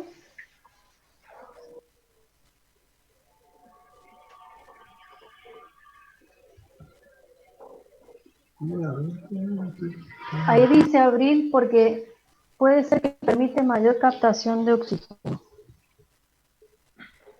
¿Por parte de quién? Martín dice la P50 de la mioglobina sería de menos de 5 milímetros de mercurio de oxígeno. Sí. Bien. Abril dice porque tiene más afinidad que la hemoglobina por la mioglobina. ¿A qué te referís con eso, Abril? No entiendo la...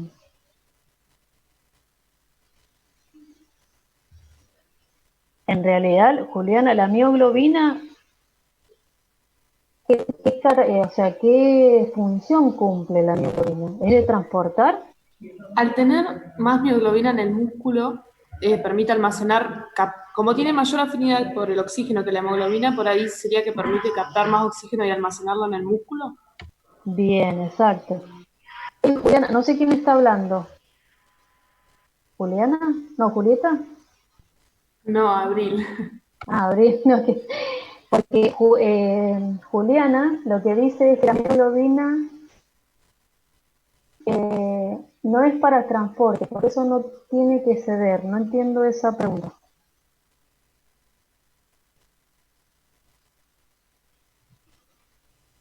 Bueno, me refería a una pregunta que hizo una compañera de que si tenía, a ver, no encuentro la pregunta, pero era como que la mioglobina no tiene que ser nada porque en realidad no transporta.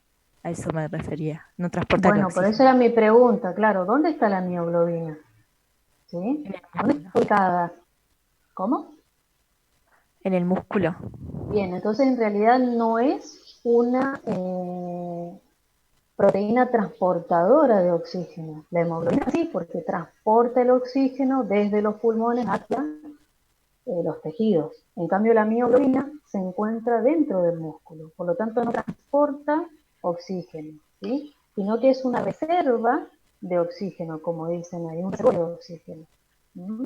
Entonces, cuando el músculo entra en contracción intensa, ¿qué es lo que va a necesitar para contraerse? Además del calcio. ¿Qué es lo que estamos viendo hace un rato? Dijimos que se necesita calcio, ¿no? Para que haya contracción. Bien, pero para que haya calcio, bien, ATP, muy bien. Tanto para una contracción como para una relajación necesito ATP. Oxígeno.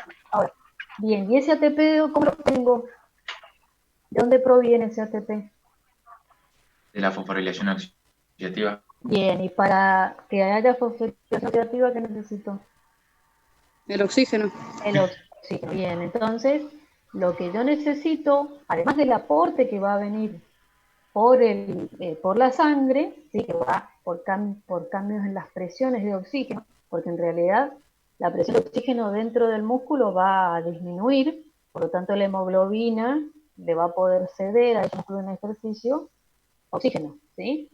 Pero a su vez hay un reservorio de oxígeno en la mioglobina. Entonces esa mioglobina le va a poder ceder a ese músculo también oxígeno.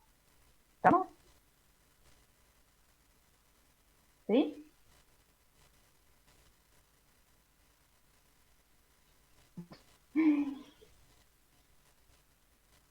Bueno, bien. Bueno, entonces, ¿les quedó alguna duda? Exacto. No, o sea, la hemoglobina sí le cede oxígeno al músculo y a su vez la mioglobina lo capta. Entonces, cuando empieza la contracción intensa, de donde puede sacar más oxígeno el músculo es de esa mioglobina. ¿Estamos? Julieta dice, ¿cuándo disminuye la concentración intracelular? ¿A qué te referís con esa pregunta? ¿Disminuye qué cosa?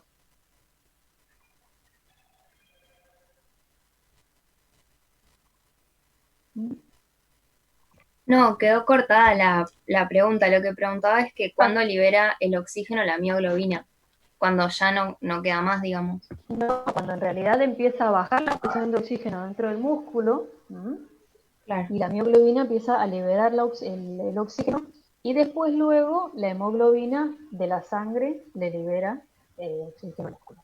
Y la mioglobina bien. lo capta, y así. Está bien, gracias. ¿Estamos?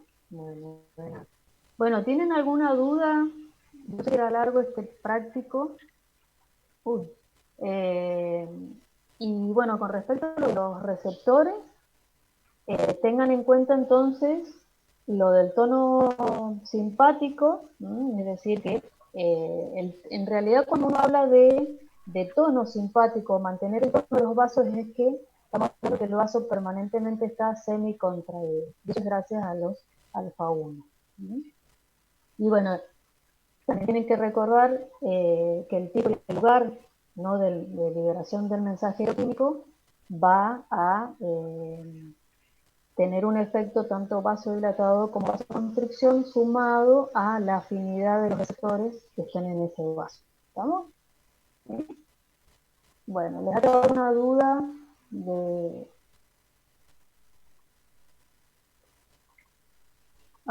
el punto 5. Vamos a ver cuál era.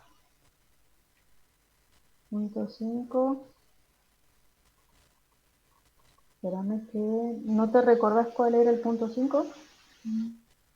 Tengo la... Es el de la dihidropiridina, profe. Ah, este...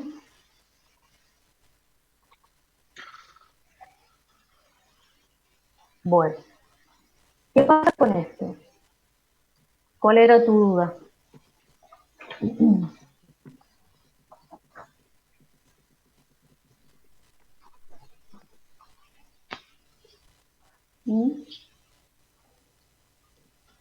Bueno, a ver, ¿algún compañero?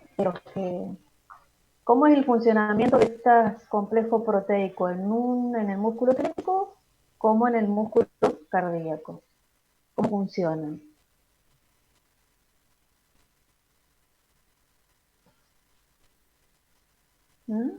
¿Cómo es que funcionaban?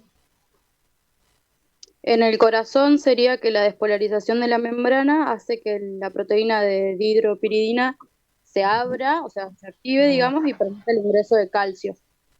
Bien. Y ese ingreso de calcio estimula los de reanodina para que también se abran y liberen calcio desde el retículo. En cambio, o sea, y ahí sería como un receptor ligando. Bien, y en este caso, ¿y en el músculo esquelético? Sería una activación mecánica porque la despolarización produce un cambio conformacional en el de dihidropiridina que abre directamente al de reanodina. Claro, porque en realidad, ¿qué diferencia hay entre este complejo y este complejo? En el músculo esquelético está acoplado directamente de manera mecánica. Están acopladas, exactamente. Entonces, un cambio conformacional en la dihidropiridina me genera la apertura de los canales de reanodina. No en este caso. ¿Sí? En este caso, la despolarización, como dice la compañera, me genera apertura del canal de dihidropiridina entrada de calcio, y este calcio, una vez que se une a la renina, recién genera la apertura de este canal para que salga el calcio del retículo. ¿Sí? Entonces, por eso, si nosotros hipotetizamos que la toxina actúa a nivel del desacoplamiento del complejo proteico, ¿qué significa que se desacople? En realidad esto, ¿no? Que desacople esta unión. Dice, ¿podrá modificar los niveles de calcio necesarios para la contracción cardíaca? Y no. ¿Por qué? Porque esto no forma un complejo. En cambio, en este sí, es una hipótesis, ¿sí? No es la función que cumple o el mecanismo de acción que genera la toxina. ¿Sí? Es una hipótesis. Eugenia dice, el músculo cardíaco no funciona como complejo, sino que actúa que cuando se estimulan, bien, acuérdense, cuando se estimulan es porque hay una depolarización de la membrana y hace que se abra ese canal de calcio, voltaje caliente, y entre calcio, ¿no? Bien, y ese calcio se une al receptor de reanodina, permitiendo la apertura de este calcio, de este canal, ¿no? ¿Estamos? ¿Sí? ¿Se entendió? Exactamente. Ujú. Bien. Bien. Recuerden que el calcio, o sea, siempre va a haber una despolarización, ¿no? Por el potencial de acción que se generó, el potencial posináptico, ¿no? Y eso genera los cambios que acabamos de ver en estos complejos proteicos. ¿Sí? Bueno. Bueno, ¿alguna otra duda? Por eso nos corta la sesión, chicos. No, profe, muchas gracias. Bueno, espero que hayan entendido. Traté de poner las mejores dibujos porque la verdad que no se ven muy bien, así que espero que les haya servido. ¿Sí? Bueno, y a poner las últimas pilas para las clases, que ya la semana que viene son las últimas clases, ¿no? Y después van a venir las clases de consulta, ¿no? Traten de, a lo mejor, si tienen tiempo, de empezar a preguntar en los foros, ¿sí? Para que después, cuando tengamos las clases de consulta, podamos resolverlas, las dudas que tengan. ¿Sí? Profe, Sí, ¿cuántas clases de consulta van a hacer? 2. ¿Dos? ¿Los martes y jueves también? No, me parece que va a haber un cambio de día, me parece que va a ser los lunes y los miércoles. Ya les vamos Ah, bien, a publicar porque así tienen más tiempo para hacer consultas y no tan sobre el parcial. ¿Sí? bien, bien. Así que lo más probable es que sean lunes y miércoles, pero de la semana que viene no era otra, donde estaban previstas las clases de consulta. Así que bueno, vayan anotando todas las preguntas y las dudas que vayan surgiendo. ¿Sí? Buenísimo. Gracias, profe. Bueno, de nada. Bueno, nos vemos la semana que viene. Buen fin de semana. Nos Ay, vemos. profe, gracias. La toxina, gracias profe. ¿Qué pasa? Cuidado con la toxina, ¿eh?